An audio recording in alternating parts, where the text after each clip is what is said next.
Hello, guys. Welcome back to the Uncensored Critic podcast. Thank you, as always, for tuning in. It means a lot to me. Thank you so very, very much. And today, it gives me along. It gives me along. What am I saying? Today, we welcome along a lady who's. Well, I don't know if you noticed this, guys, but when you walk down Shaftesbury Avenue, if you're lucky enough to go to the theatre, you've probably seen this lady's work panned across building, all around London, and of course around the world on the internet. And of course, that is the great Helen Murray. Let's take a moment to introduce Helen and her work right now. So Helen is a quote, professional moment catcher or photographer, you could say, from Derry, whose work is used not only in the theatre, but for portrait, editorial work, promotional campaigns, to making celebrities look good in iconic venues such as Wimbledon. She originally trained as an actor, but after some time, she realised, and in her own words, she, quote, preferred observing the chaos rather than being part of it.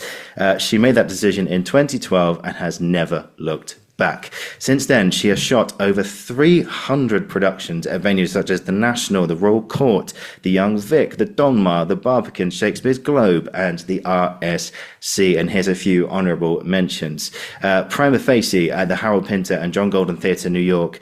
We Black Women at the Donmar. Our Empty Theatres, which was a lockdown series based in 22 venues. Long Day's Journey into Night at the Wyndham's Theatre, recently starring Brian Cox. Countless backstage images also available on her website from the National all across London as well, and the recent production of of the Layman trilogy at the Gillian Lynn Theatre a couple of years ago. Also check out her other projects as well. She's not only a photographer, she's also part of a campaign called Widening the Lens with the Act for Change project, and her production company The Question is Productions, which shines a light on Irish culture and identity. Their debut short film, The Derry, how do I say that, Helen? Is it Fees? Derry Facie. Derry Beige, Yeah. thank you. The Derry Phage, currently in pre-production, and anyone wishing to donate to their crowdfunder, you can do so on her website. Link is down below in the description. And on top of all this, she is the chosen winner in the Photography 41 Awards 2025 and won Best Production Photography at the Theatre and Technology Awards in 2017. So, hello, Helen. Hi. How are you? That was nice. It's like, whoa. Hey, it's all you, mate. It's all your Like, work. can you write that for my website? People ask me Yeah, for biographies. I'm like, okay, ChatGPT. no, I'll type it all out in an email for you, and then we can go from Right, there. So, right. I'll take it. I'll take it. no, nice one. We've got that on record, guys. There we go. So, we start at the beginning. So, Helen, where did it come from? The love of the arts, photography, being in this business. Where did it come from? I think you probably have to come from my parents who just loved the arts, and they kind of embedded that into us kids when we were growing up, and we were just always brought to the theatre in Dublin, specifically Dublin, because there was a lot of theatre going on in Dublin, way more than Derry, in Belfast, and yeah, it kind of came from them really.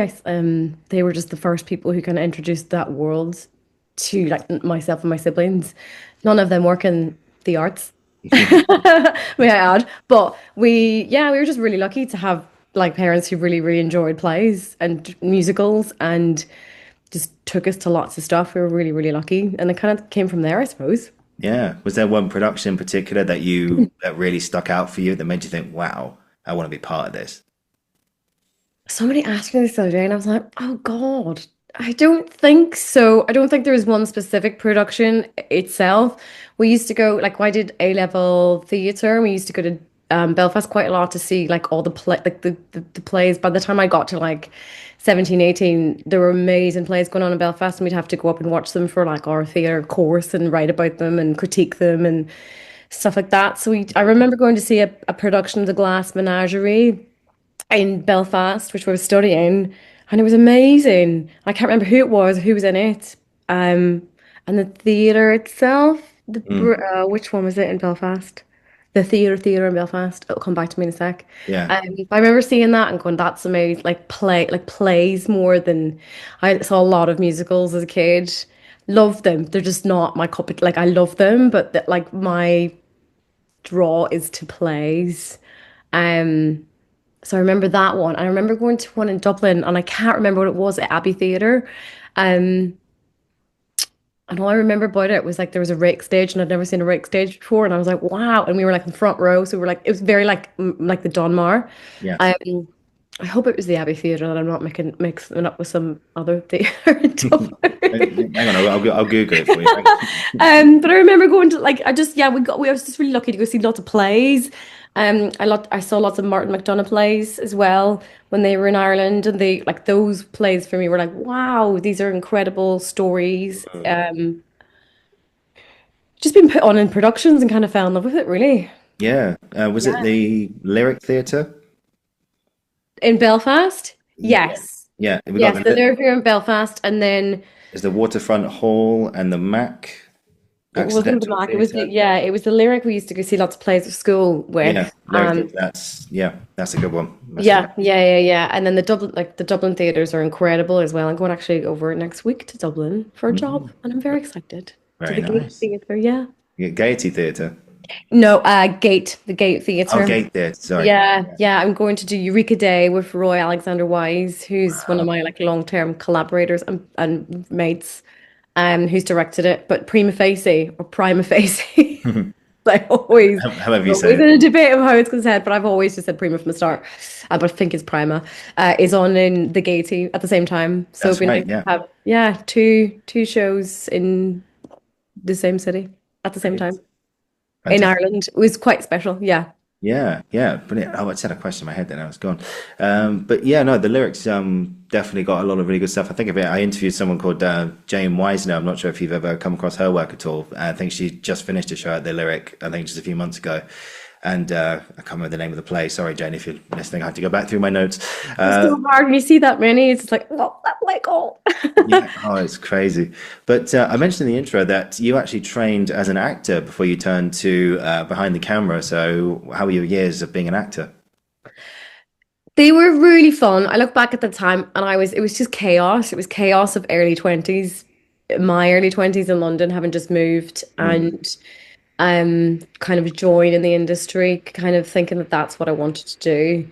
Um, Doing it very, very badly, but very bold. I was in a co-op agency, so we all hmm. kind of represented each other. So I would put on an English accent and just ring anybody deadpan, asking for auditions for my client myself. And so I like I did a lot of amazing auditions with amazing people, casting directors and stuff. I just never got the jobs, and I was just like, this sucks. I would really like I do describe it, and I really like stand true to this. It broke my heart. Like the rejection of it broke my heart, Mm, and I wasn't strong enough to kind of keep going, or I was too stubborn to be like, I'm not going to do this forever because what a way. Like for myself, it was just wasting my time. And mm, I wanted to do, there's so much that I wanted to do. And I was like, do you know what? If I'm trying, I'll give it 5 years. It's not happening for me. I need to change the direction of where this is going. So then I decided that I was always torn about going to art school, drama school.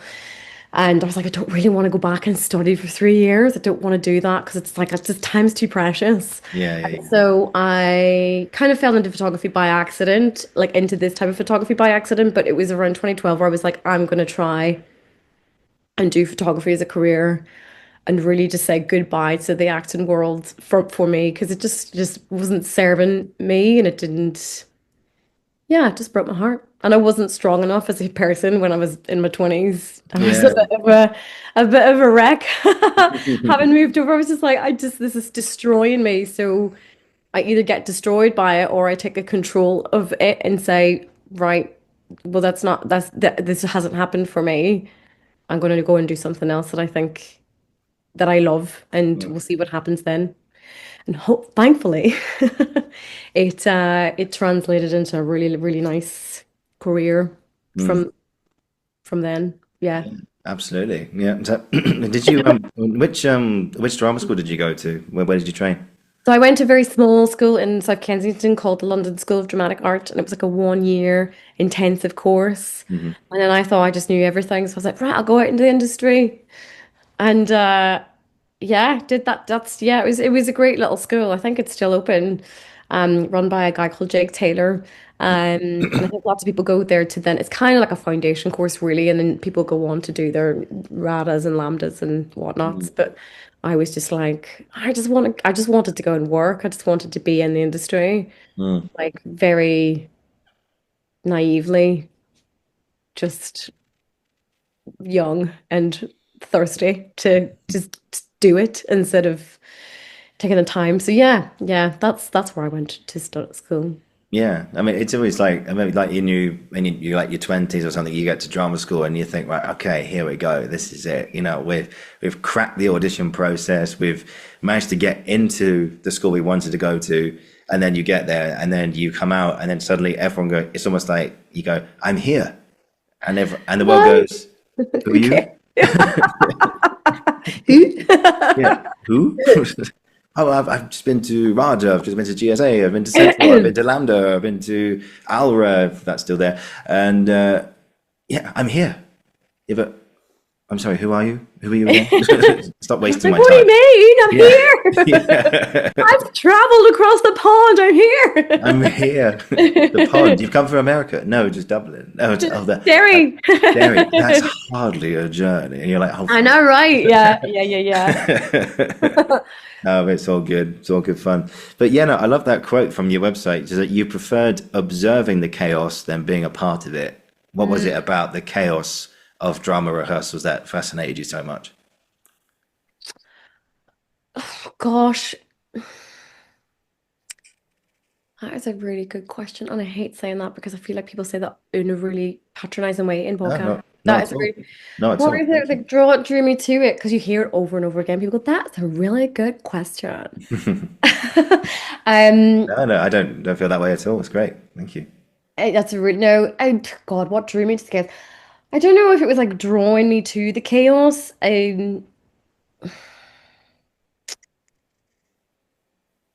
I think I then just become. I think because the acting broke me so much, Mm, it broke me. I was so depressed after that period of time.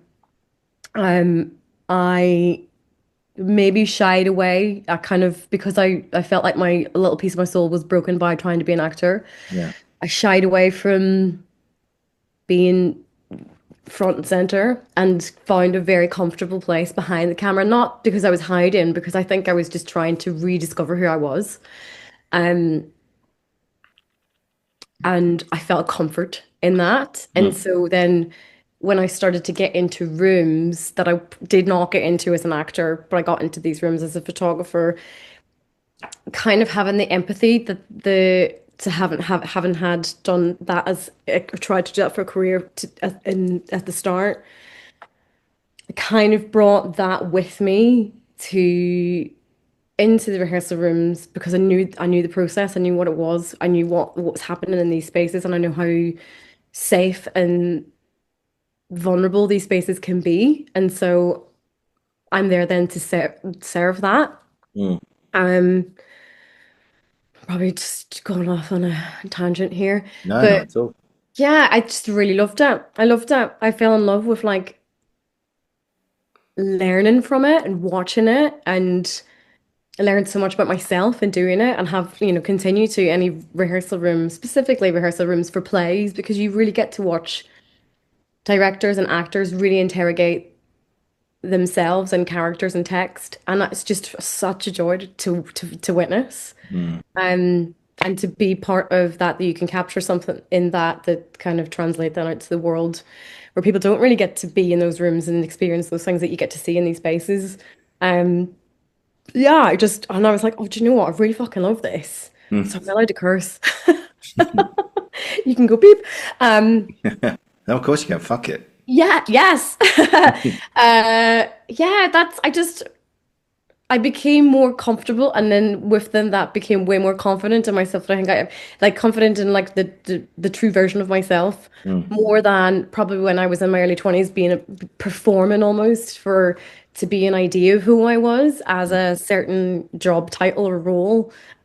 For me, yeah, yeah, that I kind of just found myself in it, I suppose. yeah, it's funny, like detours of life. You go. It's almost like if you hadn't gone to drama school, you wouldn't be where you are now. To have that detour to say, well, like here we are Yeah. now. It wouldn't be possible if you had gone for that 1 year or dabbled with acting beforehand. It's a hard gig, and I think there's a lot of people would sympathize with that. I know, I understand that as well. It's It's tough out there. hard. It's Tough out so there. hard. Yeah, And I like respect and love actors so much. mm, I love everything that they embody in themselves, and then when they take that to work, mm, it's the most magical thing to be part of, I suppose, as a witnesser to it, a definitely. capturer of it. Yeah, but it's interesting because you kind of I feel like the older you get, the more you can look back on all your little crossroads and go, oh, that's where I'm here because that happened and da da da da and connect all those little joint like dots from your Mm, past. exactly. Yeah, yeah. Yeah. And speaking of dots and crossroads, did you remember the first time you picked up a camera? Yeah, it was my mom's camera. She had a Minolta film camera, and I just always photographed it with all the time. Hmm. When we were kids, I had a dog called Pip, and she was my subject. Pip has R.I.P. hundreds of photographs because I just love taking pictures with her camera. So it was my mom's camera, which I now have, and it's somewhere. It's probably in a box because I've just moved house, but Yeah. yeah, she was I think her somebody bought it for her when she was 16 in New York. It's like a really old camera, and I was in New York a couple of years ago and I brought it with me and I was like, I'm gonna take pictures in New York of this camera. Just like this whole full circle moment and send them to her. Mm. Yeah. Yeah, my mom had a camera and so and my dad had a film camera, one of those big I don't know what make it was, but it was a big box camera that sat on your shoulder and you Mm. put your hands for like a kind of like old school Like camcorders or something. camcorders, and so I Yeah. used to use that all the time as a kid as well and film the dog and my siblings and just film anything I could. And like, God, they have all the tapes in Derry, but the little tiny, they'll have to be converted. But there's so much footage of just stuff that yeah, would just play about with and stuff. So it was back to them really. Yeah. Do you still have those old videos, those old pictures? Yeah, they're there. Yeah, all the pictures are in Derry in albums and boxes and shoe boxes in my cupboards, like filled with, those snappy snaps, like when you get them developed Mm. and stuff, or Jessops at the time, and Mm. boots, taking your pictures to boots on a Friday after school and get them developed, and then going back at next Friday to like pick them up. Yeah. So we I have remember all of those those. I days. have all of those, but all the film footage is there, but it's not lost, but it needs to be converted. And one day when I have the time, I would love to do it, but it just yeah, Yeah. life. Yeah, no, I get it. I get it, man. Yeah, these things Yeah. happen. Yeah. But yeah, no. So so we'll go back to like so you've just finished your time as an actor. You've done that, and you say, right, I now want to be a photographer full time. So Mm. what were the early days and years like being full time moment capturer? Full time, part time. It's funny because I look back at that time of all the little dots, and it was basically I finished drama school and I went for two job interviews the same day to do like bar wait and staff, and Mhm. they were both. I had one job interview at the Royal Court to work in the bar, and then directly afterwards, it was like I don't know if you remember Ideas Taps. Ideas Taps was always like where all the arts jobs were and stuff, and they're always so like all the. And then I had another interview in Cadogan Hall, which is around the corner Mhm. from the Royal Court, to do like staffing for like multiple theater bars in the West End and stuff. And so I got both job offers came in and I was like, do you know what? I'm going to go to the Royal Court because the Royal Court's fucking legendary. And it's like, I seen a couple plays there. I saw Rhinoceros there. It was my first play. Um, and I was like, I'll go and work at the Royal Court. And if I had not done that decision, I do not know if I would be here doing the job I do now. And that's like that's mental to say that out loud. But I started part-time at the Royal Court and I basically lived there for like 4 years. So I Mm. worked 2 years in the bar and 2 years in the box office part-time. And I started doing photography when I was at the box office. So I went to like I'll loop it back around to the whole point of what I'm trying to say. Like, but when I was doing the box office, I was like, I think I want to be a photographer. I think this is what I want to do. I was like, I'm going to go and do some camera courses. I'm not going to go train as a photographer. I'm just going to go and try and figure out how my camera works. Because somebody once said to me, they were like, if you want to be a photographer, you need to know your camera like a pianist knows his piano. Mm, And I was like, oh, interesting. I was like, well, what does this button do? And it'd been a long time since I'd properly like taken photographs that were just not for me. Um, and so I went to the V&A and did a short course in the V&A. hmm And then, I kid you not, I picked up uh, a dummy's guide to your Canon 5D or whatever hmm whatever camera I had at the time was Canon. And then I did a few short courses at Photo Fusion in Brixton as well to hmm learn like the software, the Lightrooms, the Photoshops, all that stuff that I had like not really used. Like that's all the Lightroom's like new at the time for me. Um, and so I just started practicing. And I was working at the Royal Court box office at the time, and they asked me, did I want to photograph some workshops for them, some education workshops. And I was like, yes, I'll do that. And so that's when I started. I was like, oh, I just got paid to take photos for the first time. That's wild. Crazy. And that's where it started. And then there's like there's different places then that kind of the Royal Court then let me come and do their press calls for them. So I could just build my portfolio because I was like, I don't have any experience of taking photographs of plays. I just want to go in and see, like, get the lay of the land. And also, if I want to try and get jobs, I'm going to have some sort of calling card that is a portfolio. But I don't have any, I don't have a portfolio of theatre images. So how am I going to do that? And so they let me come to the press calls. So I kind of built up maybe over a year, like a little portfolio of Royal Court plays like were just for they weren't for press, they weren't for me to sell or anything. It was just for me to use as my little portfolio piece to give off to offer up to other theaters. And then yeah, that kind of that was the start really of the career element, I suppose, of my job. Yeah, Looking back. Yeah. that's crazy. Yeah. Yeah.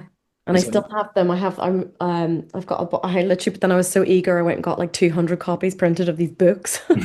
And I was like, I'm not going to send 200 copies of these. So I sent it to every single artistic director.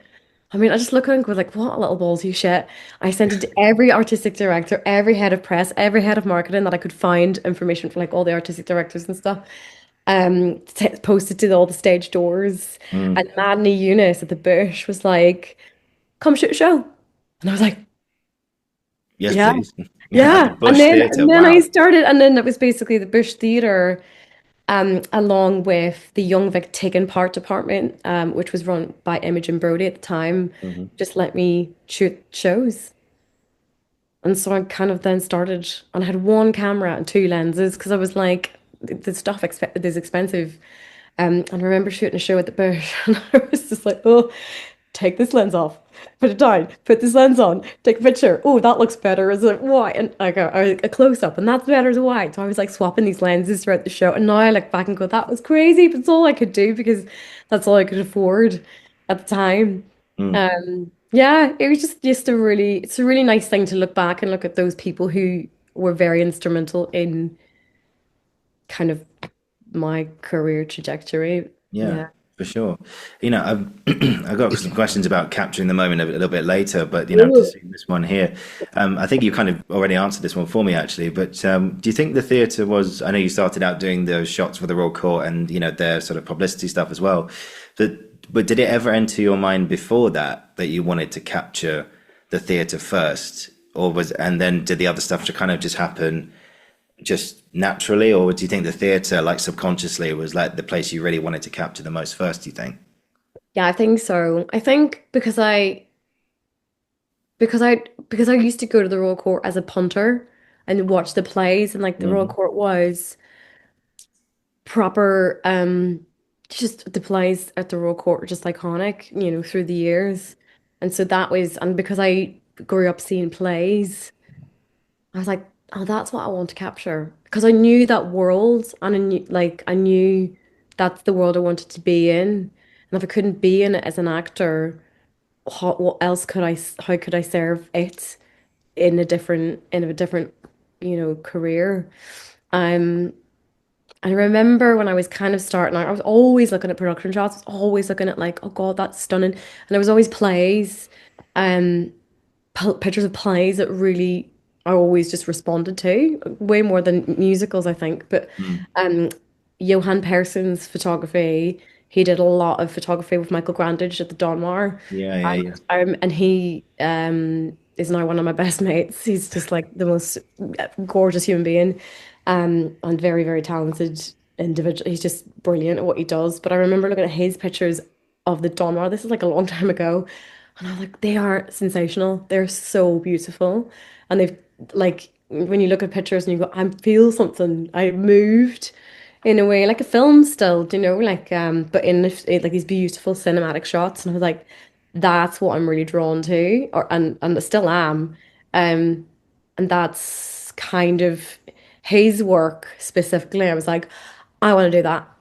Mm. Yeah, Yeah. I was like, hi, Johan, Hey, and be my friend. please, please. Yeah, yeah, and he was the most kindest, generous human being is. He just bestowed so much knowledge onto me. I was always, always there at the end of the phone for conversations about like lenses and lighting and costs and how much you should charge and da da da. Da. And it just then kind of blossomed into a really, really lovely friendship. Mm. We talk almost every week for Brilliant. about an hour and a half. Yeah. Yeah, I bet he's captured some really cool stuff. I interviewed someone. Amazing. Yeah, I interviewed an actor called Elliot Cowan twice actually, who was in Michael Grandage's Streetcar Named Desire at the Donmar a few years ago, with Daniel Craig's wife, whose name I've forgotten, and Ruth Wilson as well, and Yes. who Rachel was Weisz. Rachel Weisz? Rachel Weisz. Yeah. Yes, yes, that's good. Sorry, Rachel, if you're watching or listening. But yeah, I remember just, I mean, there's a few pictures around and stuff like that. I remember Elliot talking about it and like the shots he must have got of that, because the Donmar is such an iconic space as well.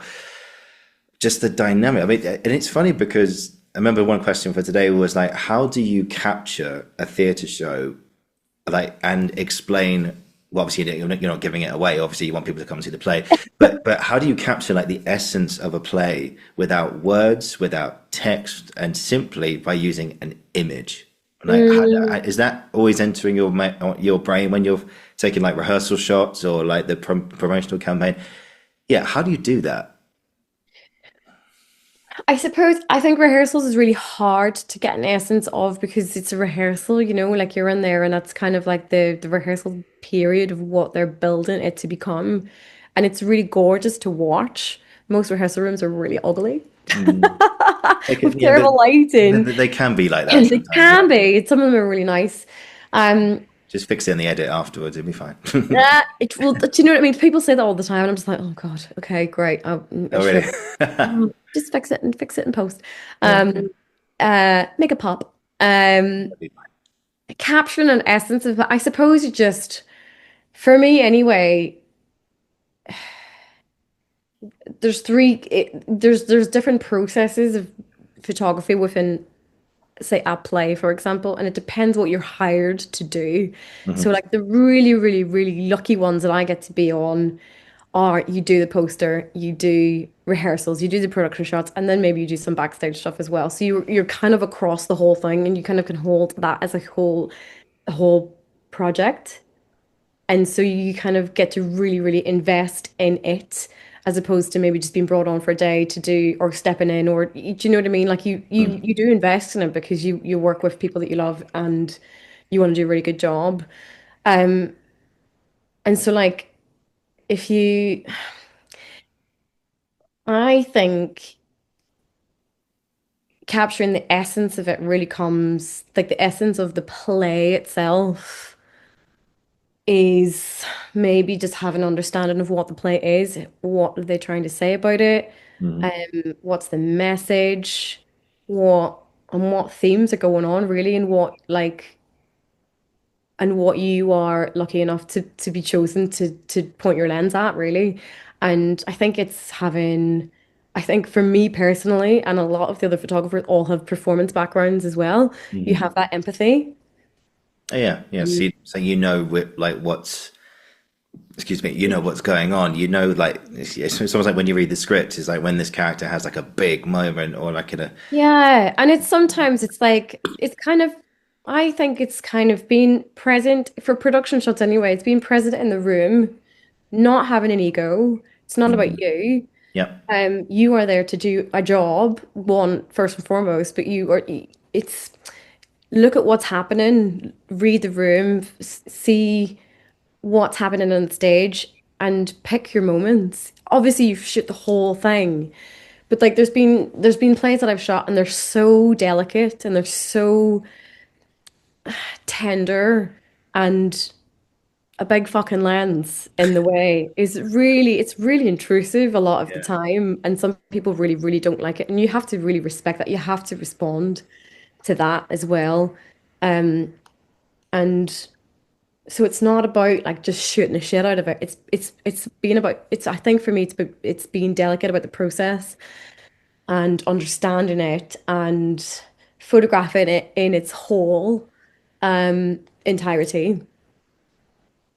And then sometimes you just don't, well, most of the time you don't get choice in what images get chosen to represent the play because it's the marketing departments or the press departments or the producers or directors and stuff. Hmm.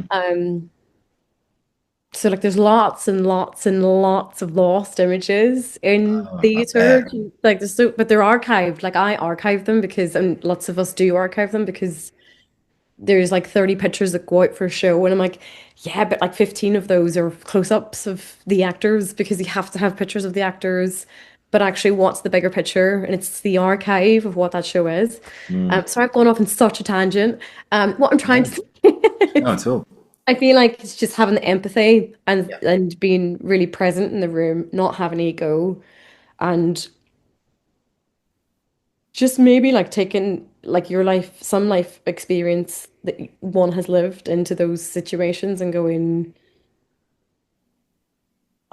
like, how do I want to photograph a breakup on stage, or how do I want to photograph someone going through like the emotion of love and like kind of having the empathy of what those things are on stage and go, I know I can grab that, but it's also I take the picture, but there are so many other elements. Like it is so elevated by the design and the light and design, and the people on stage, really. Mm. So it's kind of I'm a kind of piece of the puzzle for that image, but there's so many other pieces, and that is all the incredible people that work on these plays Mm. and get to put their magic, like their lighting magic, their sound magic, which you don't get to capture in a like you don't get to capture the sound in a picture, but No. like sometimes it will affect the shot of how you take it or um the costume design. All of there's just so many elements at play, and I suppose it's just for me taking into consideration all of the elements, and it's a huge body of people's work that's up there on stage Mm. that I get to photograph and Yeah. be very delicate with and not fuck it up and ruin it and change a blue light to an orange light because I just think it looks better. Do you know, it's not that's not my job, do you know? Yeah. Yeah. Yeah, so I suppose it's like, yeah, just being respectful and very hyper aware of all of the elements on stage. Mm. Yeah. Sorry, Yeah. that is such a tangent, Not like at all. No, waffly answer. not at all. I love it. Keep it coming, man. Keep it coming. No, it's interesting because you're capturing a live action moment, and and this might sound a bit pretentious now, but like when you go to like the National Portrait Gallery, or you see like I don't know, you go to Paris when there's the Mona Lisa and all that kind of thing. It's like some people, like, I imagine, I don't know, but some art critics will probably go and see a famous painting, like a Van Gogh or something like that. And it's almost like they can hear the sounds of that image, but it's just a painting. It's just an image. It's not Mhm. making any noise. It's just colors or on a page or a developed picture on a laptop or something like for yourself or on a program or something. But it's Mm. almost like you can hear the sounds. You can hear the rehearsal room. You can hear people chatting in the background or coffee lids. coming off, and Hmm. or people going, okay, guys, we'll take five. Let's okay, we go again now, go again, and all that kind of thing. And you can hear the dialogue as well, especially if it's like a play you know really well, like a Shakespeare or something like that. And but yeah, but I feel like I mean that must be satisfying, like when you can see those rehearsal images, or you can see the like Prima Facie, for example, the two sides of Tessa, and you can almost hear and you can see it in some ways. I mean, that must be really satisfying for you when you've got that image and you look at it and you go, yeah, that's our image, and you're like, oh shit, I took that picture. That was me. Yeah, yeah. Yeah, it's just such a fucking privilege. It's just so I'm Really? so lucky. I'm so lucky that I get to photograph plays from like the best seats in the house and see all of this stuff before everyone else gets to see it. You know, Mm. it's really, and when you're shooting the shows and you know you've got a banger, you're like, and that's not all the time. And then sometimes you're like, Um, fuck, I didn't get that scene because I was looking because I like to wander off and see what's happening what else on the stage. Because for me, like yeah. lots of the time, there's a big thing going on over there, but there's something going on over there. And I'm like, that's really interesting to photograph because that's obvious. And I want to look at that. Mm. And I know there's probably going to be more of that in a while. But this, my eyes drawn to here, and that's kind of just the theater going in me where I would watch a play, and I can't watch a play anymore without my silly little Yeah. photography brain. We're like, oh, that's a picture, that's a picture, that's a picture. I don't really see plays anymore. No, I do, but No, it's no, no, really I hard. sympathize. It's so hard to switch that off when you're not working on a play, but you Oh, go and watch something 100%. and you're like, wow, I would love to have shot this. Yeah, yeah, yeah. No, I do the same. It's like when I watch the theater, or I go and see films. If I go to the theater, I watch them like how they block that scene, or how those two engage, the actors engage with each other, and I'm kind of like, okay, there's good connection there, and all that kind of thing. But I'm trying to enjoy the play and also not switch off actor brain stuff. But it's But so hard, yeah, so I know. hard. Yeah. Yeah, unless I go with my husband who buys the seats at the top, and Oh I'm no. like, I what? You're like, I can't see anything. We Yeah. rarely get to go out together. We have a 2-year-old, but the Yeah. old time we do. Yeah, yeah. But it's also just like, wow, that's it's a reminder how privileged it is to do the job that I do because half the time I'm up a bloody ladder at like eye level with some of the greats, and I'm like, wow, this Yeah. would never have happened if I tried to continue being a I suppose that as well, yeah. But yeah, there's yeah. I don't know if I don't know if this was you, but I know you've done some stuff at the Globe as well. I know I you love the should. flow. Oh, so good. I'm just reminded of there's I know what's his name, is it Alfred Enoch who played uh what's his name in Harry Potter?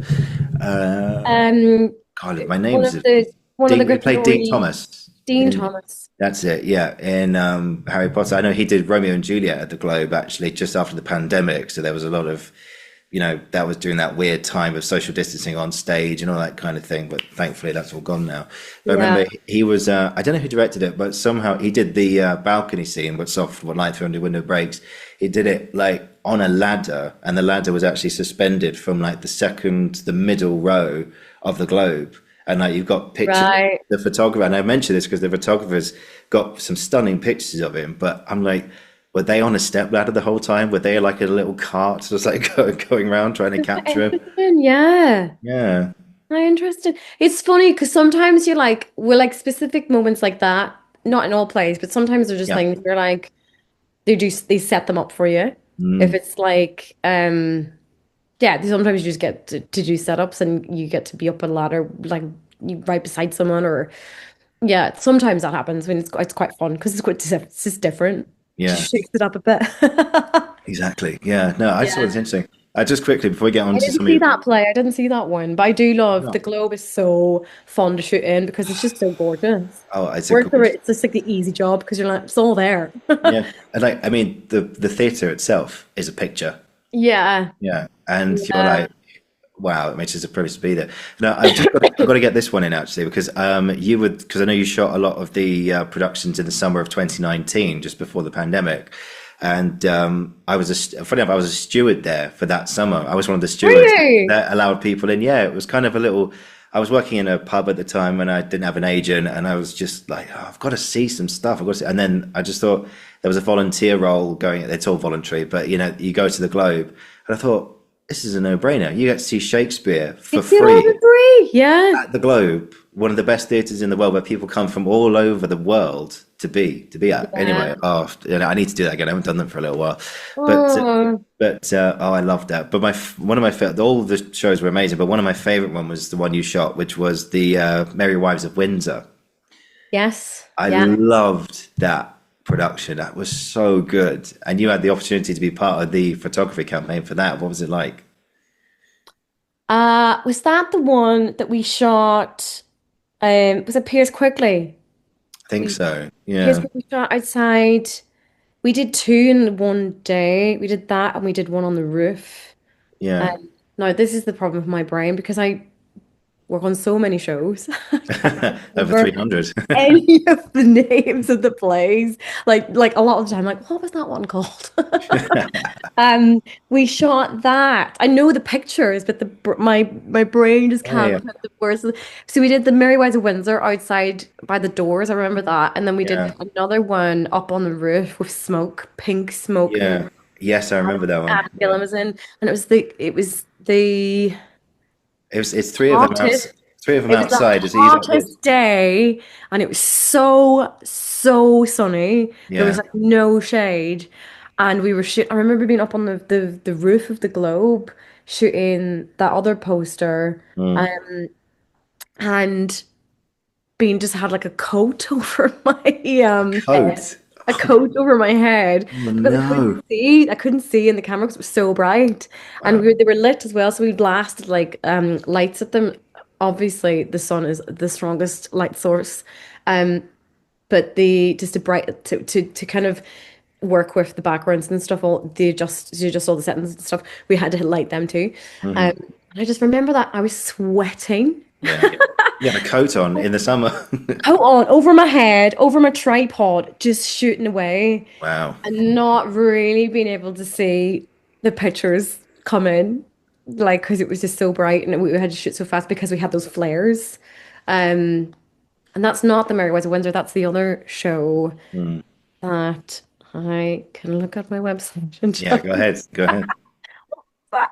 Um, no, but the posters, I love doing the posters. The posters are really fun. They're so special because they kind of, in a way, they're your work completely.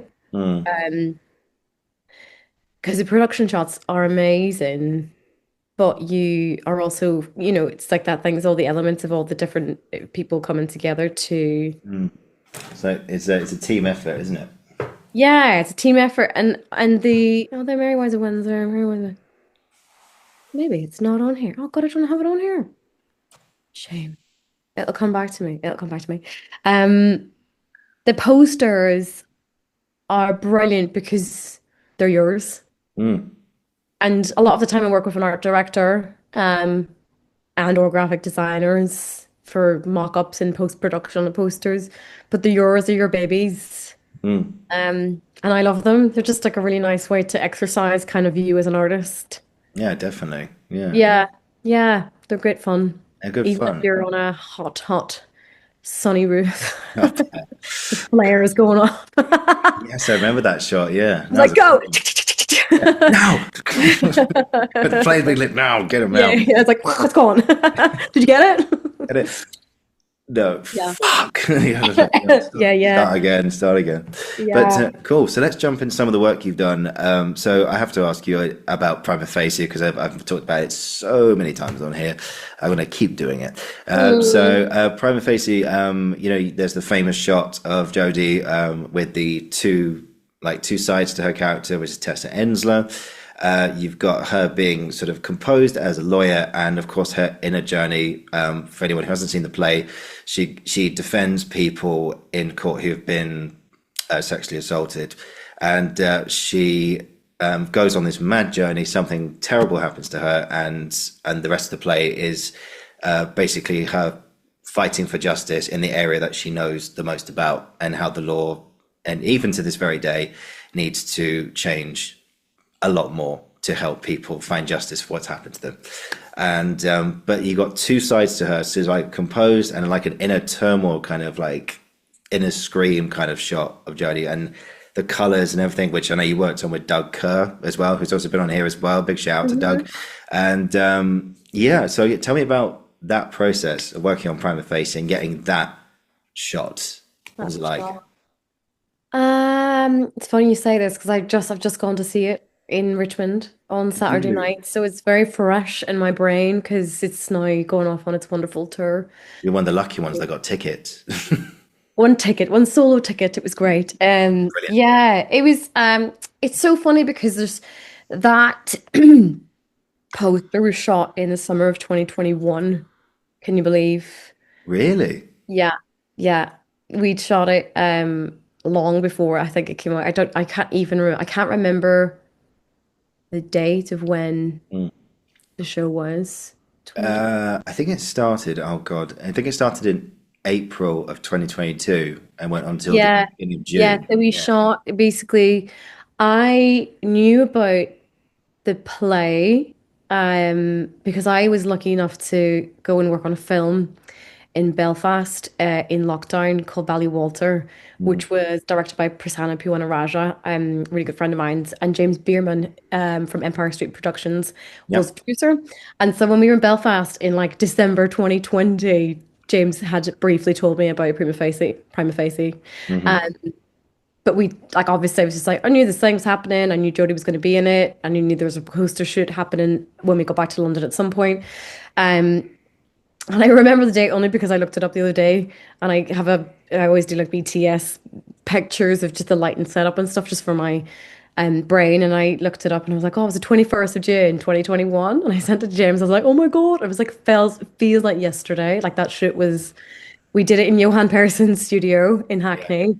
Right. Um, and yeah, the break we like with kind of working with Doug. It's just Doug Kerr is just the most incredible art director, Mm. graphic designer. He's just brilliant, and we have worked. I've been lucky enough to work with him on quite a lot of artwork over the last couple of years, and it's pretty much a really gorgeous collaboration with him and James Bierman because we dish out ideas. There's Pinterest boards. This one they worked on, and I was just briefed. And it was just like the idea is two faces are going to be over each other, and there was other ideas on the table. Yeah.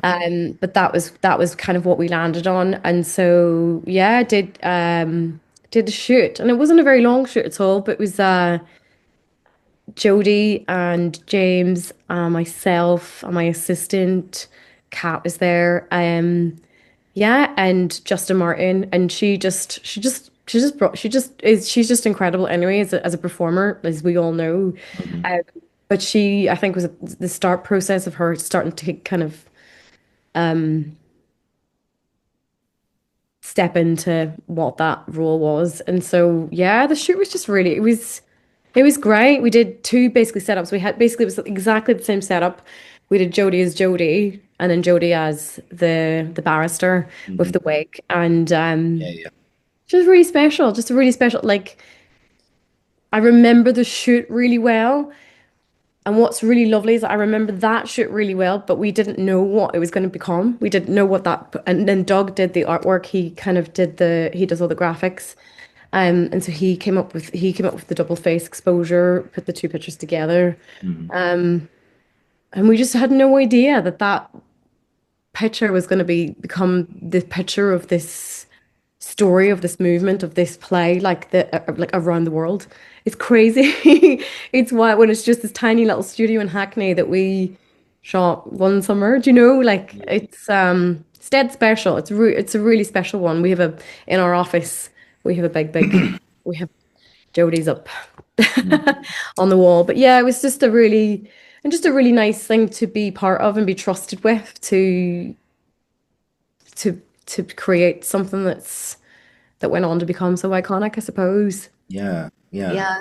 It's really special. It's basically not only just what did the show, but you know the pictures and everything, and people see that shot and they go, Do Find you the know what face. it is? And what happened with that is like we did the West End and then it went to Broadway. And so it was Mm. all over. I was pregnant at the time, so I didn't go to Broadway to see it, but Oh I had no. so many friends and no, I missed it. They're like, do you want to come? I was like, I'm so pregnant. I just don't want to go to New York. Pregnant. That's gonna be no fun. Um, and it was like everywhere. It was on like the subways.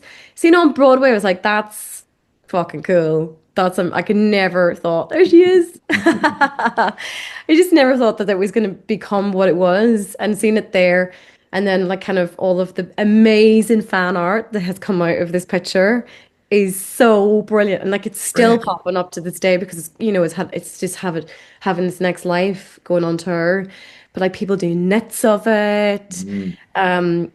people doing cartoons. It's so brilliant. And every time they pop up, Doug and I always like send it to me like, have you seen this one? We're like, this one's amazing. We're like that one. That's so cool. Yeah, it's pretty special. And that like just project as itself was amazing because it was so. It's just a big old like I know you did a one with Georgia as well. Mm. Um, and Doug, it was just a big family group of human beings that all became part of this incredible show. Mm. And having done that and having got to do the rehearsals and the production shots, just kind of felt like, yeah, just to be, it's really felt part of it. It was probably I think it was the first play for me that held that entire umbrella of jobs where I Mm. really felt, and James Bierman does this to anyone who works in his companies. You are part of the company. Yeah. You're not just the photographer that's told to come in and not make a noise or be paint on the wall. Like you are creative in that space and everyone in that space is equal. And it just was, I think it was the first time I really experienced that on that level. And I kind of just took that away with me, kind of going, okay, this is what I want to take from jobs that I do. Doesn't always happen. That one was like Doug and I always say, I think that was an exception. And we were like, oh, will that come around again? That experience. Mm. We don't know. It might do, Yeah, of hopefully. course. Yeah. But if it doesn't, it's okay because I was part of it. Mm. Um, and yeah, just brilliant. Loved it. And Yeah. I saw it on Saturday in Richmond before it's heading off to Dublin this week. Mm. Um, and I feel like you kind of like what it's symbolized for women and what it's done for people and their stories. And it's incredible. And I think sometimes it's easy to forget about the play because it's pretty it's so nice to see it again and let it completely land and sink in. I was like, oh God, I'm heartbroken. It's like one of the three plays I've cried after shooting. Actually, I probably cried at the end of it whilst photographing it, and that's very rare because I was like, I'm so deeply affected by what has just happened on stage, and that is what's this going to do to an audience, a huge audience, and it has. It's as you know what it's done. It's incredible. So it's just a really special piece of theatre, I think. Yeah, it really, really was. I mean, I've talked about it so much on here, and when I come to speak to, like you mentioned, Georgia Bird there, and Danny Arlington, Sally Justin's also been on here as well, Doug as well, obviously, and now yourself as Get the well. whole team. Yeah. I'm just missing Susie and Jodie now. Yes. Just putting James, it. get James. Yes, no, I'd love to interview James. I really would. But sorry if you're listening, man. Please, let's do an episode together. But yeah, no, this is gonna. I'm gonna show the people here. That shows you how really keen I am, guys. I actually went and bought a copy of the program about 2 years after it was actually in the theatre. But if anyone's watching on YouTube, hopefully the camera. I've got this new camera. Hopefully it doesn't zoom in too much. But I've got some of Very the good. shots just there. There we go. Yeah, All by yourself, Helen. There you go. yeah. Yeah, I mean, one of my favorites, this one there, that one. That's a really good one. Yeah. God, I haven't seen this in so long. Haven't looked at Yeah, the photographs in ages. yeah. There's a few more others as well. I mean, let's see if was it the previous page, the page before. Let's have a look. Just bear with me, 2 seconds. Oh, was this you as well? No, that's not me. Okay, cool. But there's definitely others here as well. Come on, where are they? Sorry, just bear with me. Oh, here we go. Here's a couple more. There you go. Couple more just there. Wow, it's George. Like, no. Yeah, the whole team. I mean, it must bring back a few. Jane, Moriarty, yeah, just Yeah, great, Jane Moriarty. great. Yeah, yeah, Jane's been on here as well. I've interviewed Jane. Love Jane. She's Yeah, great. she's brilliant. Yeah, but I mean, Yeah, just a really, really special company to be part of. Like, really fucking lucky. mm, Really, really lucky. yeah. I mean, what was it like being in the rehearsal room? Did you ever have a feeling because you're there taking all these shots and everything? Did you get a sense in rehearsals that wow, this is going to be huge? God, I can't even remember. It was so long ago. I remember the production shots really well because it was on a Saturday and I skipped my friend's wedding. I was like, I will come to your wedding after, but I've got this big show. Like I'm not walking away from the show. Um, and it was in the summer. It was basically, I kind of was looking at it. I was on the train to Richmond the other night because I was just about to get married, Mm, doing that show. And I'm going back and watching it the other night. I was on the train to Richmond going, God, I was just about to get married. I remember Georgia sent me off with 2 tins of like G&Ts. Uh, just before I went to Derry to get married, and now like then come back to it now, haven't had going to watch it, having like had all these big life experiences outside of the theater, but like it very much marked a certain time in my life for sure. So I really remember the production shots, the rehearsals. It's just it's just special, you know. mm. I think we all knew it was going to be something special because of the play and the text and Jodie and the whole company together, but I don't think anyone anticipated what it was going to go on and do, Yeah. Oh, for sure, for sure. Do you know, funny enough, when I interviewed Justin, I remember saying to him like, "What's an experience you'll never forget?" It's something I'll ask you at the end, actually. And I said to him, I said, "Like, what's a moment you'll never forget?" And he said, "Well, I think it was either that one of the two, but he mentions this in our chat. He goes, yeah, well, it was early previews, and of course he's a big friend and collaborator of Stephen Daldry, who's just a king of theatre, and he said, right, I want a second opinion on this. So he said to Stephen, right, we'll come to one of the previews. He sat him in the middle of the stalls, like prime view, everything. Steve got his notebook out, did the show, and then afterwards he went up to Stephen and he said, okay, so what do you think? And he goes, I have no notes. You've got a hit on your hands here, mate. Mm, yeah. Yeah, I mean, Yeah. that's brilliant. So and I'm so glad it's going off on tour because Yeah. so many more people get to see it Mm. in the regions that like, we're so lucky in London to have all of this incredible work at Yeah. our doorstep, like, a train right away. Um, and I think it's just brilliant that they're doing that and taking them off to all the regional theaters, like brilliant. Yeah. And then ending in Liverpool. Ending in Liverpool, Yeah. yeah. My mum and my sister are gonna go see it on Friday in Dublin. And I didn't get them comps. I literally logged into Ticketmaster and got them tickets. And I was like, I've got your tickets. They're like, And through your connections. I'm like, no, I actually bought you tickets. blood, sweat, and tears is how I got them. Can you pay me back now, please? Yeah. I'll invoice you later. Yeah, yeah, yeah. Yeah. Oh man, honestly, but I think just continuing on that for just a second, like because I know, having had headshots sessions myself, being an actor and all that stuff. I shot with one photographer, Hannah Cousins. She's also been on here as well.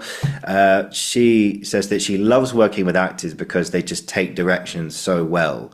So when you're in those promotional stuff, obviously when you're doing rehearsals and backstage shots, you're just photographing people being themselves, capturing their, unique essence and all that. But when you're in when you're doing shots like the original Prima Facie one or for Long Day's Journey into Night, all that kind of thing.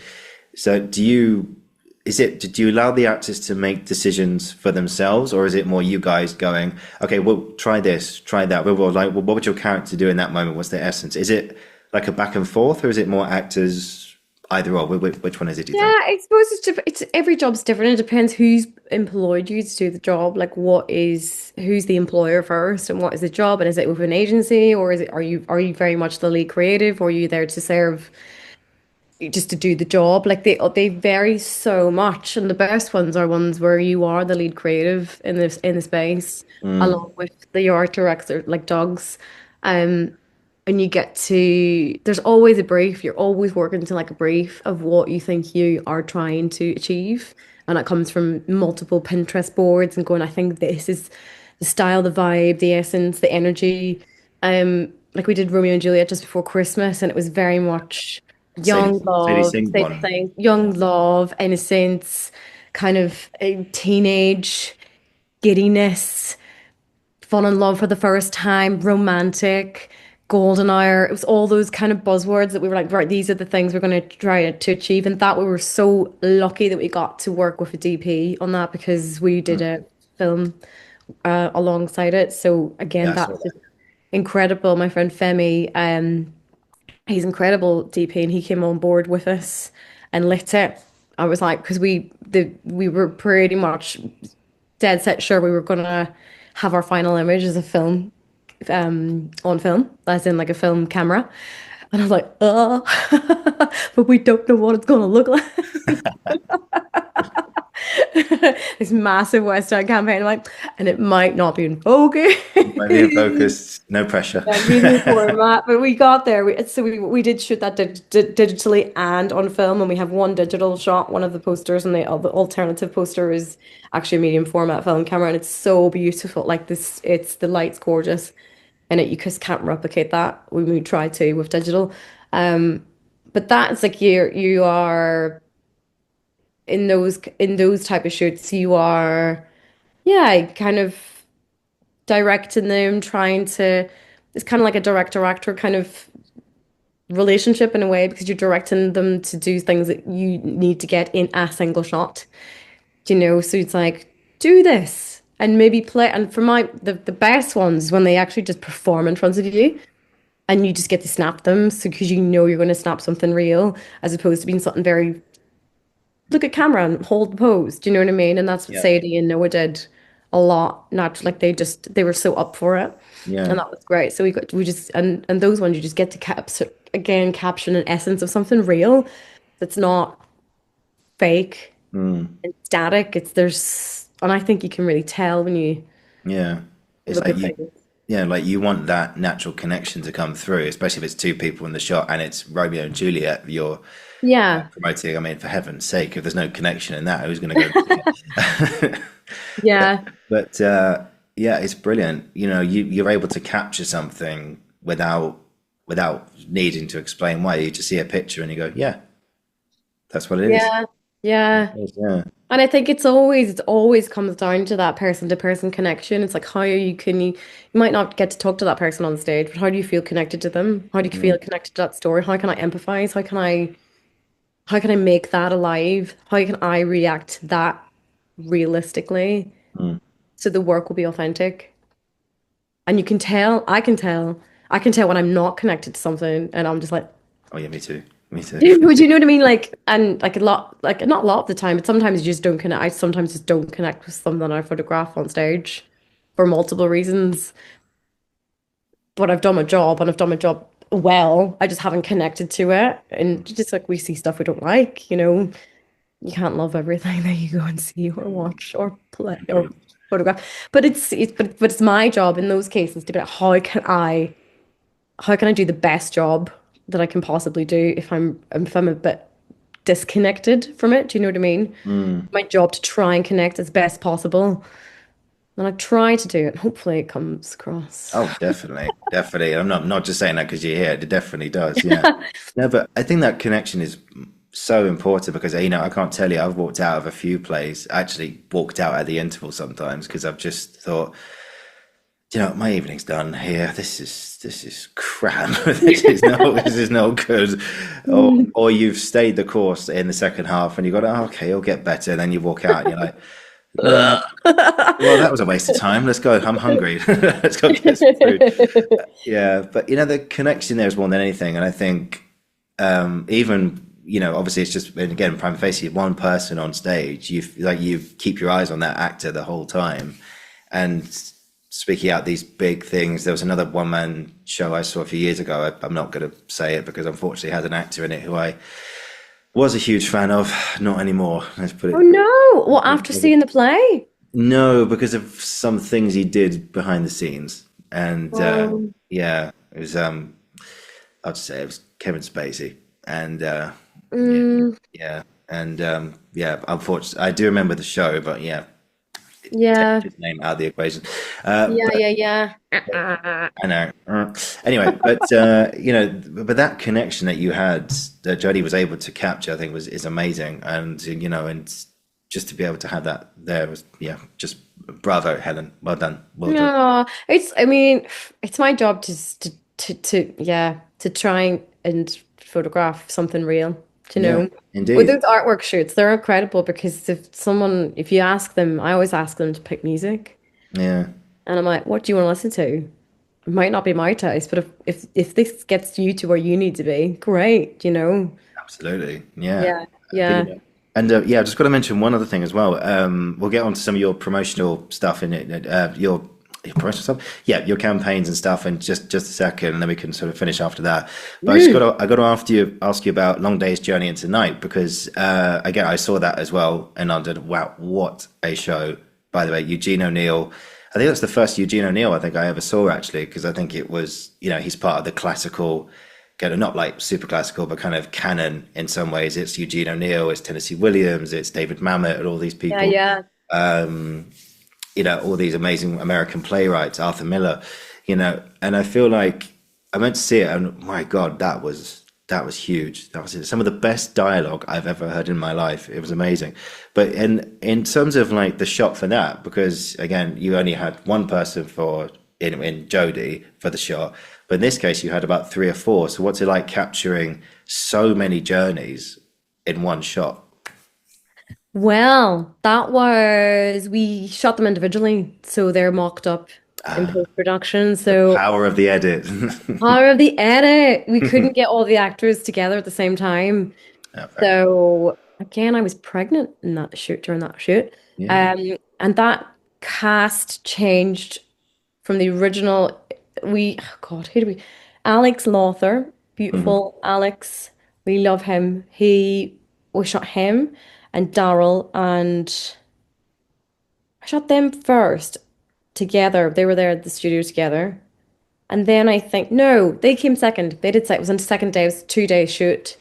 And then Alex dropped out and then I think was replaced by Anthony Boyle, who I think then also dropped out for obviously, I don't know, maybe Guinness reasons or filming reasons. Mhm. I think there's lots of just filming clashes. And then we shot Brian Cox first. And uh, he was doing the Succession last season press campaign at the same time. Wow. Yeah, Busy. very busy. So we could only squeeze him in. He was in the studio for like 20 minutes and then he was done. Really? Yeah, yeah. Quick, get him Literally, bam, in. bam, bam, done. Right, thanks, mate. Right, cheers. See Yeah, you it's just later. sometimes they are like that. Sometimes you work into like people's schedules that you just they don't have time for full day shoots and stuff like that. So yeah, he was like 20 minutes in and out, gone. Wow. Yeah. Yeah. Yeah. And then I believe they used a different I didn't get to shoot Patricia because she was in New York, so they used another photograph. Yeah. So sometimes it's just yeah, that one it was very, very much a graphic design job. Yeah. Yeah. Yeah. But I Yeah. got some really nice portraits of them. Yeah. I mean, Yeah. even in that 20 minutes, what was it like working with Brian Mr. Cox. Fox? He was look, he's a bloody legend, isn't he? Oh, I he's think. diamond, an absolute diamond. Yeah. Yeah. Yeah, he's just really really easy to photograph. Mm, Easy to take he just takes a good photograph because he does. he just has Brian Cox energy. Mm. He is Brian Cox Well, he's Brian energy. Cox. You are Brian Cox. So like all the individual portraits, I was like, yeah, could use that, could use that, could use that. Yeah. But it's almost Like like so how many outtakes of like that shoot from the yeah. 20 minutes that we had. I was like, they were all great because it's just Brian Cox. Yeah, yeah. But it's like when you've got such a huge play like that, Long Day's Journey into Night, which is so dense and Yeah, yeah, so beautiful yet so sad, and so and there's jealousy in there, there's regret, there's it's everything you want from like a Eugene O'Neill play. It's got everything, and but when you've got that and you've only have to capture so much with just one look, I mean, how do you do that? I mean, I probably asked you that before, but yeah, but when you've got Eugene O'Neill and a classic, how do you do that? Um, that was a collab with Ben Penwell, who works at AKA. He's a graphic designer at AKA, Hmm. and he was there on the shoot with me as well. It's only because we had some for such a short time. It's kind of like you have to inject your best. That shoot was like playing playing your camera like your piano. That's what I always go back to. It's like bam, bam, bam, knowing the lighting setup you would need. And because we knew that was going to be graphically comped up with individual pictures, it's like take a picture this way, take a picture that way, take a picture this way, turn that way, look up, look that, look to the side, look to camera, bam, bam, bam, done. That was that shoot. And so like every shoot differs of what the shoot is and what time you have with people, and if it's like I'm gonna capture an essence or something, or I have to capture you in every different angle for you to be comped up with other pictures. So that was kind of one of those shoots, but it was great. I got to take like gorgeous portraits of Brian Cox for my portfolio. I was like, great. Yeah, yeah.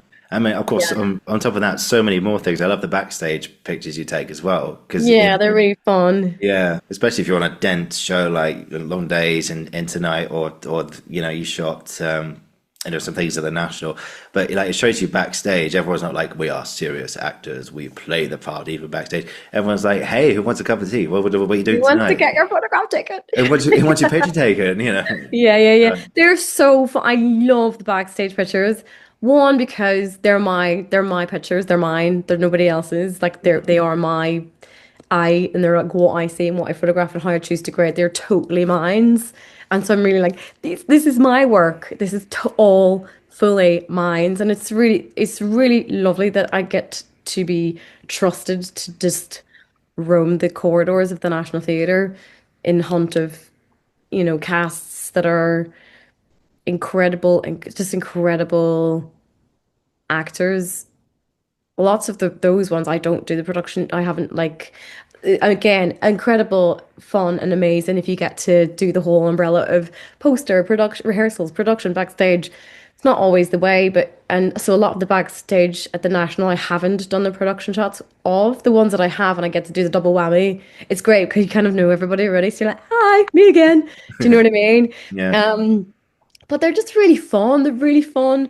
You're kind of like people. I get asked this quite a lot in emails from young photographers. Like, how do you go into spaces like that with like some very famous actors, or and how do you kind of get these pictures that are such short spaces of time where you can just go in and grab a picture of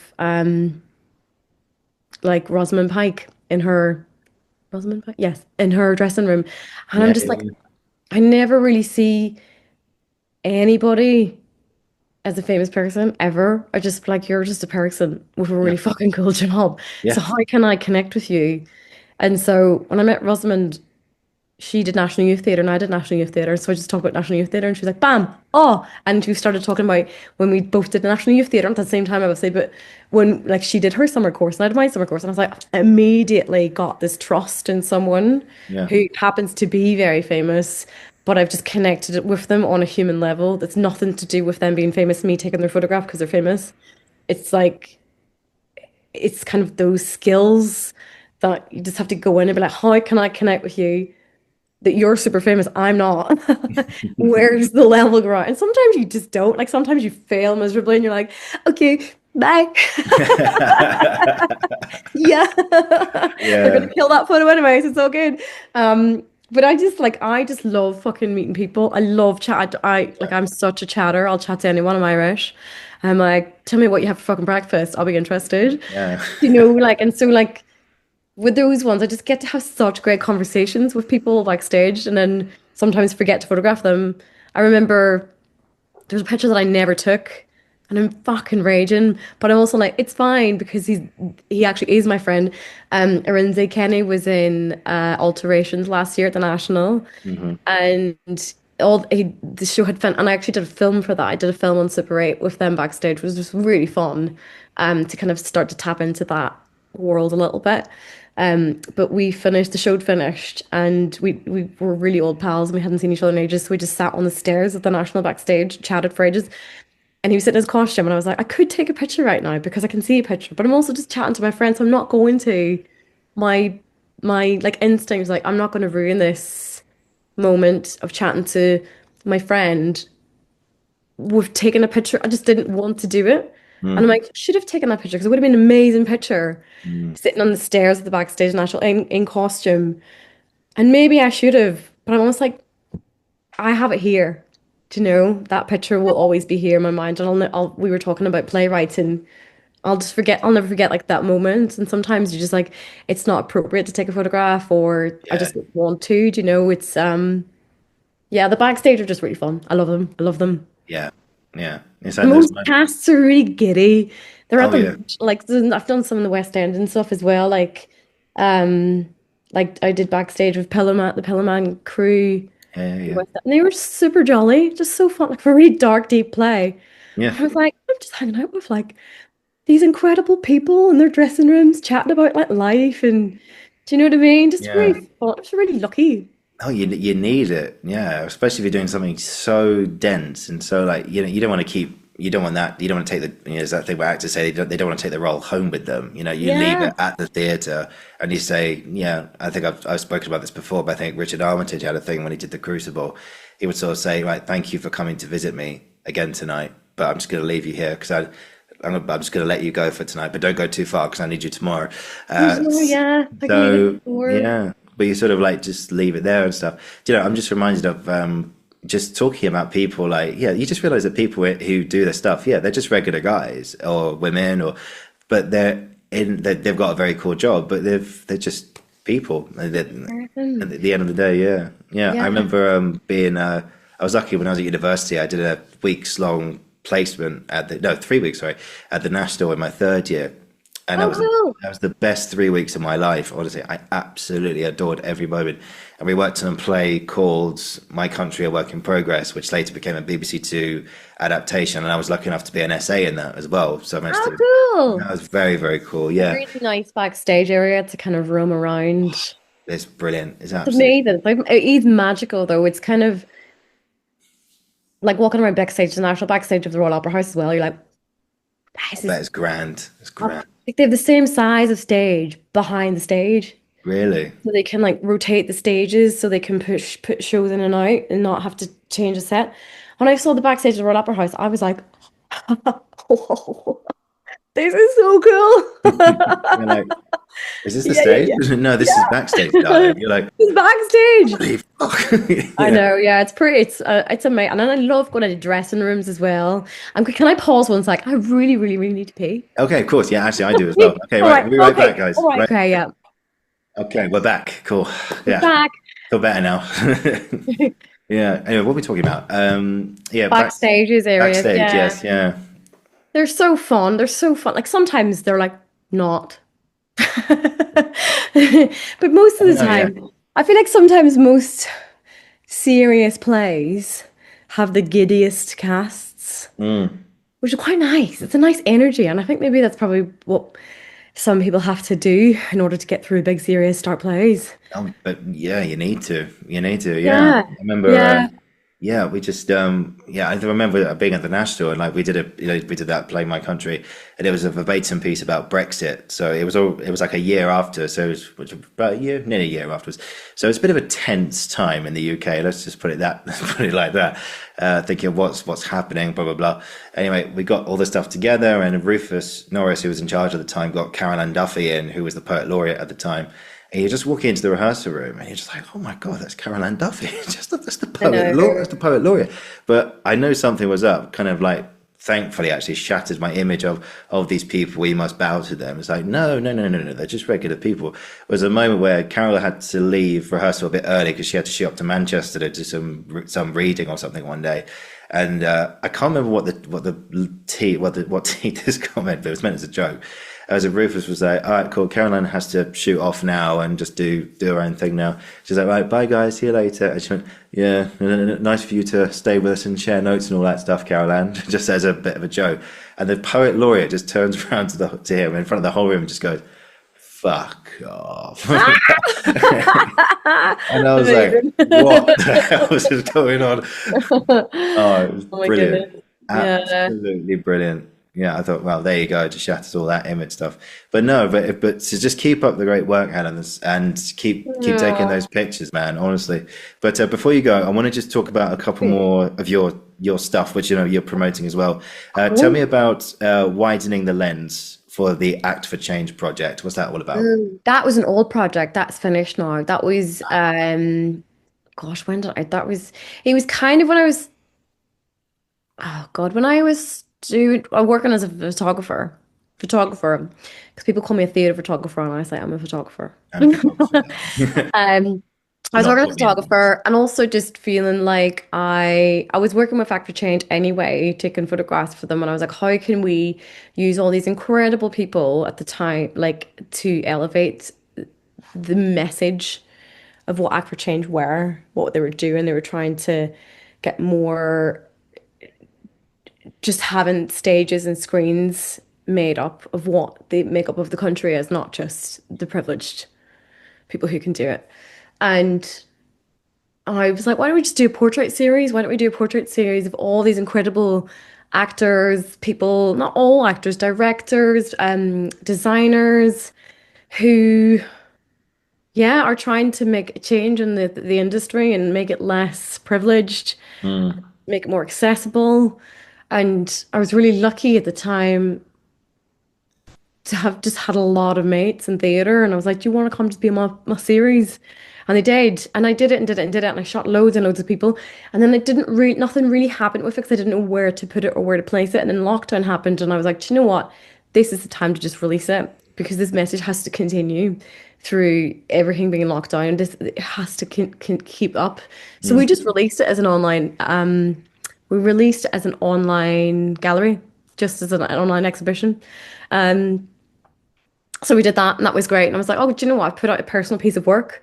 And I think for me, in my career as a photographer, because I've been a jobbing photographer a lot, like I do jobs, I get paid to do jobs. Thankfully, I get paid to do what I do. Yeah. Sometimes I don't really feel like an artist. Where, well, see, I know, but sometimes it's hard to kind of go, where's my artist brain and where's my brain? I'm just being employed to do a job.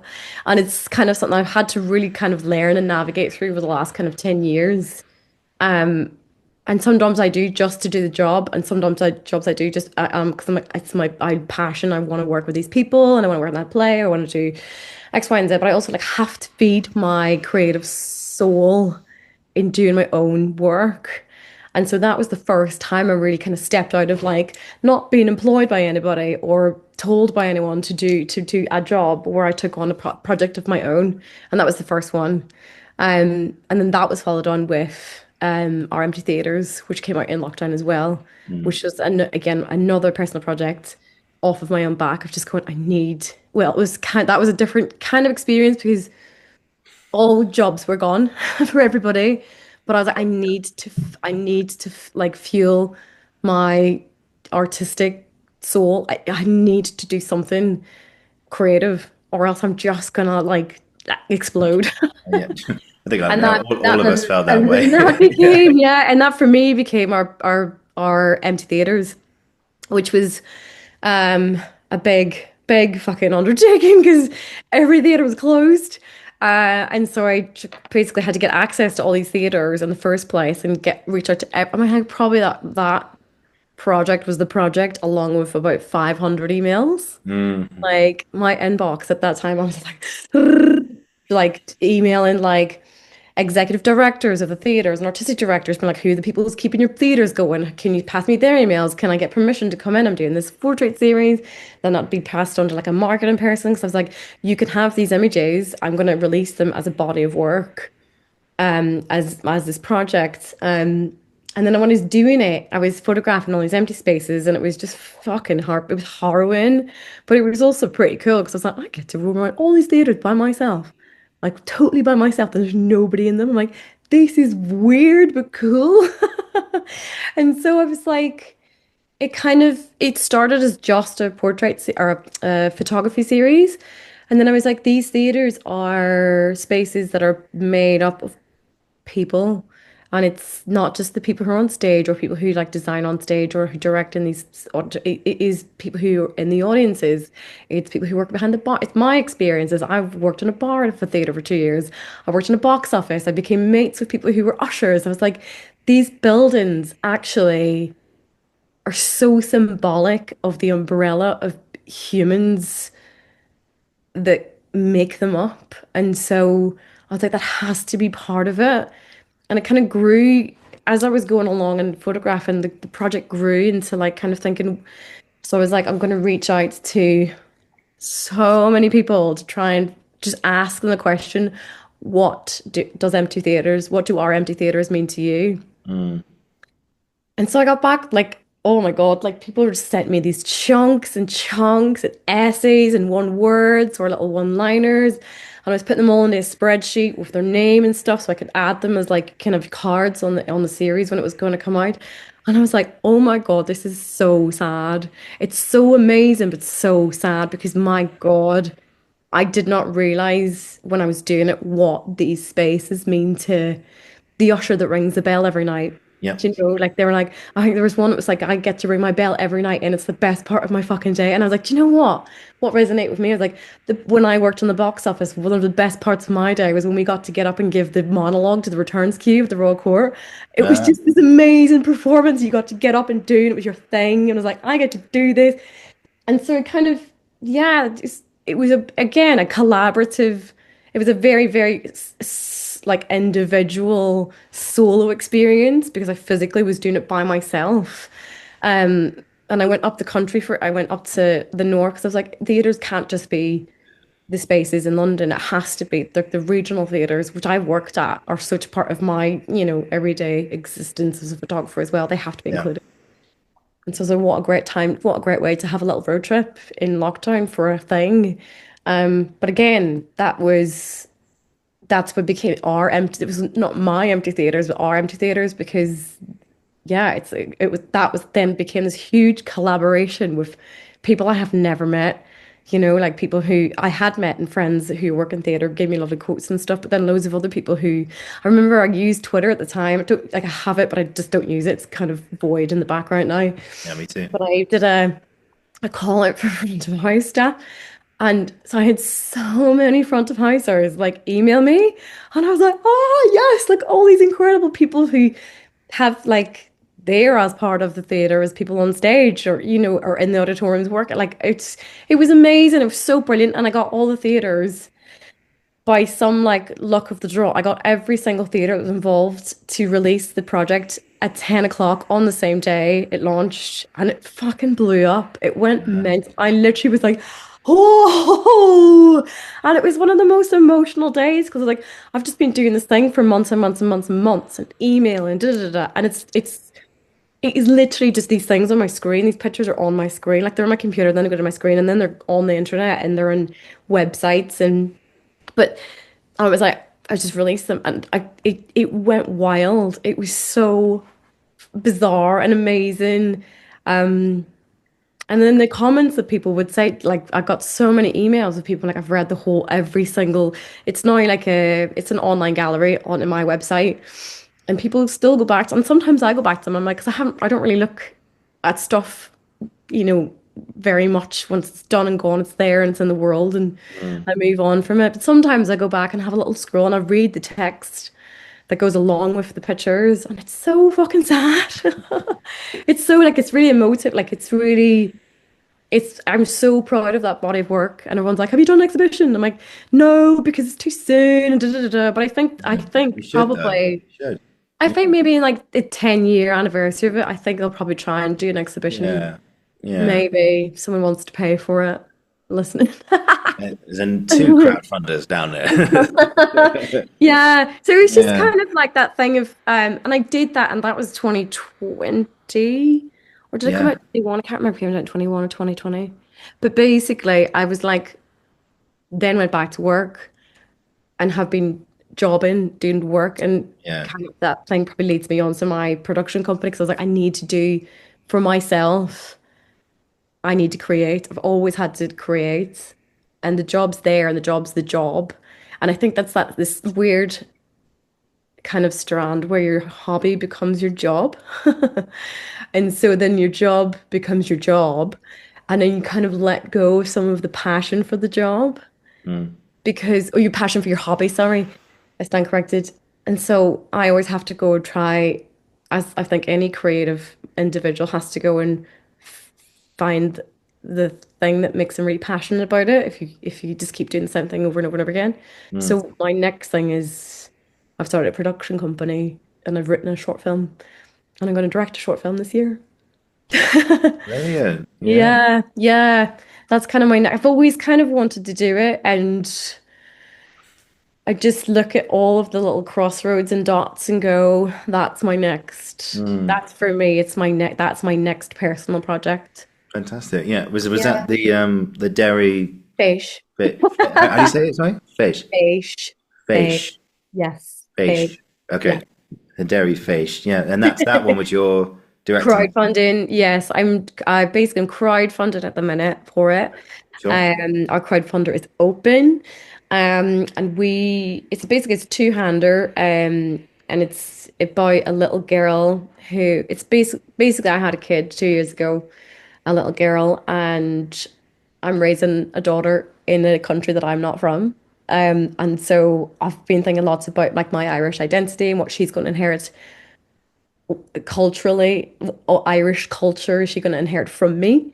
And so that kind of has fed the story of the film, where it's a little girl who has grown up in England but has lands back in Ireland to live with her dad, and she's English and he's Irish, but she's Irish half. And so it's how she tries to fit in a place where she's a bit alien, but she identifies as being Irish. So it's very current because lots of Irish things are happening at the minute, and Mm. there's lots of conversations. Dermot O'Leary is talking about he identifies as being Irish. Yeah, yeah, yeah. Like, yes, Dermot, you are Irish Yeah. with his English accent. Like, do you know, and I think, O'Leary is quite an Irish name. yeah, well, he's like, his parents were Irish, but he grew up here. So I was like, well, that is Okay, fair kind of enough. what it is. So it's about a little girl who goes back and she enters an Irish dancing competition, which is the Derry Facie, which is a competition that happens in Derry every year. And it's like I did it. Like it's kind of a rite of passage in Derry if you are anyway in the arts. Like every kid does the Facie. You do Irish dancing, or you do speech and drama, or you get up and play your flute or your fiddle, or do you know what I mean? It's a beautiful Irish cultural traditional festival Mm. celebrating the arts. And so it's kind of the kind of that's the thing that they're reaching for. Yeah. The dad and a daughter, and yeah, it's all cast, and we're just trying to fund now so I can get in Brilliant. to production hopefully in May. Yeah. Fingers Fingers crossed. crossed. Yeah, Fingers yeah, I'm crossed, dead man. excited. I'm just like I have to take all the fucking experience that I have had Yeah. watching every incredible director that I've ever got to watch in a room direct Mm. and do something with that. Yeah, it all rubs off. If you're in a room with people like that, you're gonna pick up stuff and you're gonna see some things. Hope so, or else I'll just fail miserably. But I'll leave it with No, it'd be great. No, I that. just one thing I'd like to politely request is that when it is out and you've got it, could you send me a link to it so I can watch it? Yeah. Oh my God. It probably won't be till like the end of this year when it's That's like fine. It's fine. finished. No rush. No rush. So hopefully we can go and film in May, Hmm. and then we'll go into post-production and then do festival circuit and stuff. But like that's just that side of it's off my brain. I'm just trying to raise the money to go into production. Hmm. Um now, yeah. But it's like all the little it's a beast trying to because I wrote the film over the space of 2 years because I'm like had a writer syndrome. So I'm like, I'm not a writer. I can't write. That really blocked myself. And then I had a kid, went back to it. I took time out because I was like, I'm just not in the mindset to do it. And then when I had a little girl, I had time to kind of breathe with it. And then I went back to it and it kind of became a different thing from that experience. Um, and then, yeah, just kind of producing it, co-producing it with my production company. I'm going to direct it. Um, and it's going to have a female-led creative team. It's just to find the time, find the time to do all the things. Yeah. All the little compartments are kind of running at 100% at the minute, but it's fine. It's at my own doing. It's kind of just the way. Yeah. Brilliant. how Nice my one. brain works. So yeah, that's the next project this year, personal project. Fantastic. Well, best of luck with that and Thank everything. you. It's going Thank to you be very great. much. Yeah, it's going to be great. But if you need any fellow actors, you know where to find me. Absolutely.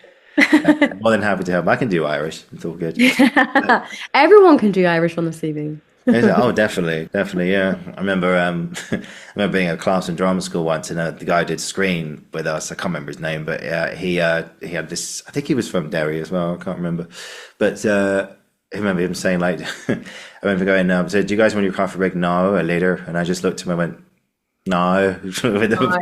no. Oh no, Brian Cow. Yeah. Oh no, Brian Kai. There you Yeah, go. yeah. There you go. Hey, got Audition it. done. There you go. I've Done. auditioned for You you got now, the Helen.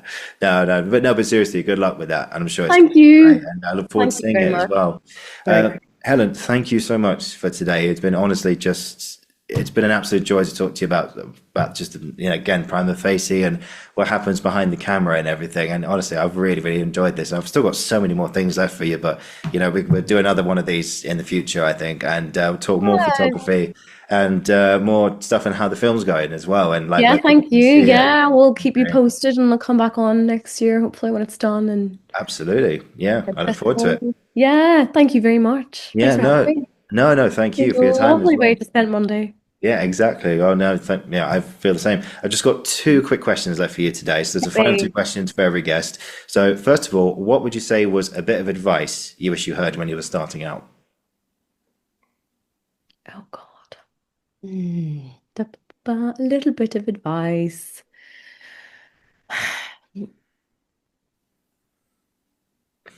I would say, oh gosh, I'm probably nothing to do with the technical or the camera or the photography side Yeah. of the job. I would say it's probably the human side to, and I think it's probably translates to every career. Just look after yourself, be kind to yourself, work hard, and just look after yourself. Look after your brain, look after your mind, look after your body. Um, because it's so easy to get caught up in like jobs you didn't get and why you didn't get a job or blah blah blah. Do you know what I mean? I would just Mm, um take every job like it's your last, I suppose. Treat every job like it's your last because it also could be, do you know, and always just try and do the best job that you can do without it coming at the expense of yourself and your happiness. Is that advice? yeah.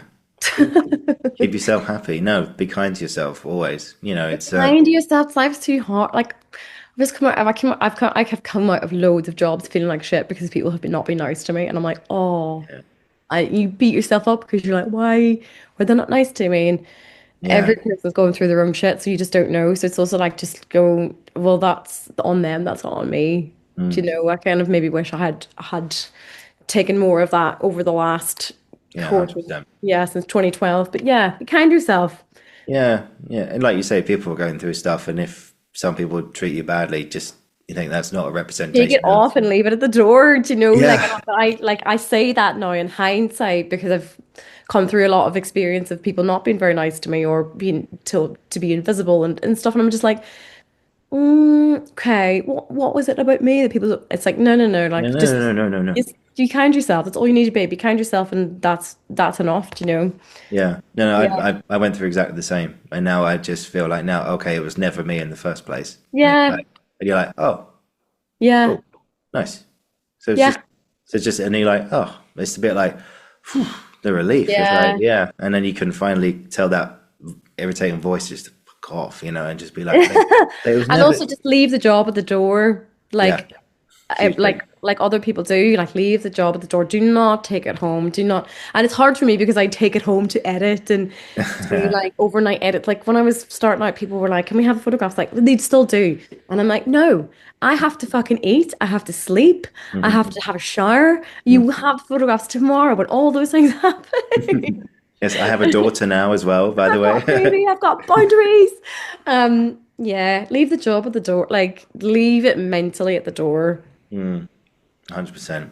Yeah. just and know and be kind to yourself and look Be after yourself. kind to yourself. Yeah. Yeah, yeah, simple as really. But Yeah. yeah, awesome. And finally, today, what would you say was an experience or experiences you've had in your career up to now that you'll never ever forget? Good or bad? Either or, entire both, or either or. It's up to you. No, I can't say the bad stuff. I'll never work again. Uh, The what experience? Oh, lordy, lordy. Do you know what? I think one of the best parts of my job, and it's like experiences that is ongoing, is that because I've haven't been doing it that long. 2012 is not that long ago. Like it is long, but it's not long because I think there's another 2 lives to go yeah, unless I die. Um, grim. that's the spirit. The best experience is when I get to go and do jobs with my friends. And that is people who I was doing a job last week with young actors doing their headshots for Daniel Kaluuya's Centre 59 Mm, at the Roundhouse, and they're like young actors entering the industry. They're incredible. And I was doing all their headshots, and I get to have all these amazing conversations with them, and they ask me questions and stuff. And I think the best experience, I was saying this to them, is that I've haven't gone from 0 to 100 in my career. I've gone from A to B to C to D, and I've my career's gone sideways with my peers, and my peers have become my friends. And mm, so I've had I was so lucky, and this is a huge part of my story of my career is that I started photography the same time as a lot of my peers and friends started directing and started being actors and started being designers and working in, marketing and press and stuff and da da da. And so I grew sideways with these people in my life that I know I get to go to work with as a freelancer. And so when I get to go to work with them, I basically get to go to work with my friends and I get to play. I get to play. And it's not every job that I go on, but most of the time I'm friends with people who I get to work with probably yeah. 4 out of 5 days of the week, do you know? And not people I get to see all the time, but it's just fucking joyful. It's so joyful. It's so fun when I get to go into a rehearsal room or a production and my friend's doing the sound or my friend's doing the light and I'm like, hi! It's like, what? Do you know, like it just, that for me is so much part of the job, Yeah. like as well as the actual job itself. It's the experiences that I get to have with these human beings who are also doing their best work or creating their best things and growing up their ladders as well with their careers. That's the joy of it. That is just amazing. I'm so always like, be nice to everybody. Not because you're being fake, but like you will grow with your peers. And so, like, I'm going to Dublin next week with Roy Alexander Wise, and we started very much at the same time. He started directing, and he was doing one of those workshops at the Royal Court, the education workshops that I went in to photograph. And I've gone on to photograph every single one of his plays, bar one, because I was on mat leave. But I was like, how amazing is that? That is like one of the most joyful things that if I die next week, I'll get to look back and go, I got to go to work with my friends, and I got to like see my friends kind of soar in their careers and soar being artists. And I get to be part of that because I get to photograph some of those things. Yeah, that's my the pictures are the pictures, but the experiences for me is the people who I get to work with. Mm, yeah. And I think yeah, I think one word that jumps out at me today that hearing you talk about everything that you've done is community. It's about Yeah. building a happy, friendly community where everyone is engaged and supporting each other all the time, no matter what. And Yeah. We're yeah, just here to kind of like elevate each other and lift each other. And when I just get to see my friends doing amazing things, I'm like, damn fucking great. This is amazing. Like, well done. Yeah. That's the highlight for me, really. It's not the portfolio, it's the people, it's community mm, that I get to be part of, I suppose. I think. definitely more than anything. Yeah. But amen to that. And I think Yay. indeed, Helen, thank you so much. This has been honestly an Thank absolute you. joy to Oh talk no, to it's you. been really, really, really nice. It's just felt really natural. I'm just like chatting away. I'm like, I've probably chatted shit most of the time, but Absolutely not. Absolutely not at all. I loved hearing it. I want, I've still got so many more questions so on many it. more. Yeah, yeah, But yeah. So many more antidotes to come. oh, definitely. Yeah. Plenty more to come from us in the future. Like I say, good luck with the film and Thank you everything. very much. And enjoy Dublin next week as I well. will. I can't wait. I'm so excited. Prima is in Dublin at the same time. Yes. Yes. So Which I I know think you're there going to might be see. some Friday night Guinnesses on the go. Yeah.